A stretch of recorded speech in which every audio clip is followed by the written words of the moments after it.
If you've ever seen a pump jack out in the field, pumping up and down with the horse's head on it, we make products for the oil and gas industry that's from barely subsurface all the way up to the top of where that horse's head is at. And when there's fracking going on, the pressures can exceed 5,000 to 6,000 PSI, right, in a well. And so if we don't take initiative in making sure our product's right, a well could blow up or it could crack. If we make something wrong, then, you know, there are lives at stake.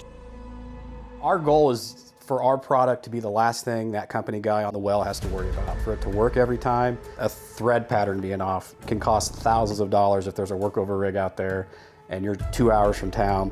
And so we really focus on making things right the first time, making sure the products are correct, making sure everything's to spec. It's the best way to do business, and we hire the people to try to do that. We're in Hill City, Kansas, which is northwest Kansas. Small spot, kind of out in the middle of nowhere. In small towns, you know, there's 200 to 500 people usually, and this place touches 50 to 60 people, and it keeps people in this community alive, honestly. Finding those folks that are willing to come out, spend a little bit of time, I think that's the direction we're looking for as a manufacturer. I think that's going to be where the demand's going to be, is leaning on your suppliers, your vendors a little bit more for some of the knowledge that they have on their products. The in-person makes a world of difference. Zach was here on site, and being out in the middle of nowhere, western Kansas, it's kind of hard to get reps on site. Appreciate the expertise that Tungaloy's brought. Zach's been nothing but great to work with our people. He's actually coming out and trying to solve problems. It's why this is going to work better, and then it actually works, and it does what it says it's going to do.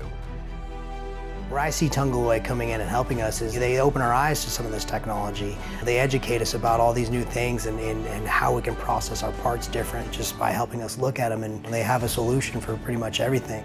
And so that's one thing we focus on, is trying to bring that efficiency into the shop. And that's one thing we've done with Tungaloy, and it's been huge, cutting down on some of our larger items. We opened up the BOP project to tool up, and then we brought in a couple other competitors to try to do that. Zach happened to come by, and he showed us the DoTripleMill. They cut the unit processing time by like 60%, and so we ended up tooling up the whole machine with 4 or 5 of those deep so we could run overnight. You're seeing that productivity back out of it, and you're able to hit those lead times, you're able to keep those customers happy, you keep them from buying somebody else's stuff, because you've got your stuff out when you say it's going to be out.